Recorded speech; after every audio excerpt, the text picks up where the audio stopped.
Bonjour à tous, les ministères Notre Pain Quotidien vous proposent la méditation du jour.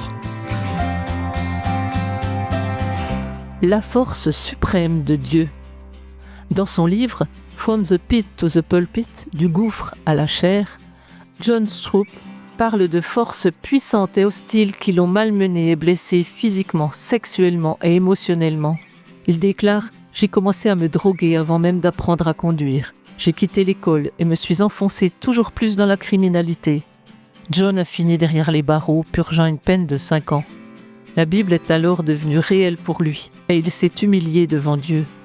Par sa grâce, le Seigneur l'a délivré des habitudes qui le dominaient auparavant. L'Israël des temps bibliques a souvent connu l'oppression et parfois la captivité aux mains de celui qui était plus fort que lui, voir Jérémie 31, verset 11.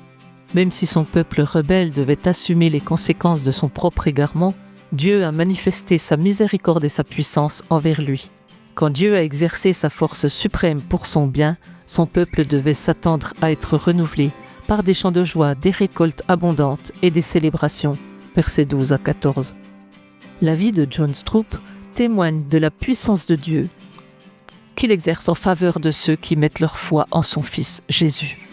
Les évangiles rendent témoignage de la puissance avec laquelle Christ combat les terribles forces du mal dans la vie humaine.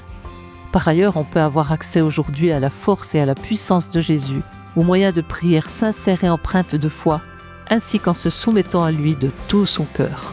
Voir Actes chapitre 2, verset 21. C'était un texte de Arthur Jackson. Quelle force de la vie cherche à vous dominer? Qu'est-ce qui vous empêche d'appeler Jésus à l'aide?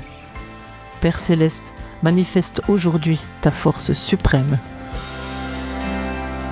Cet encouragement vous a été proposé par les ministères Notre Pain Quotidien.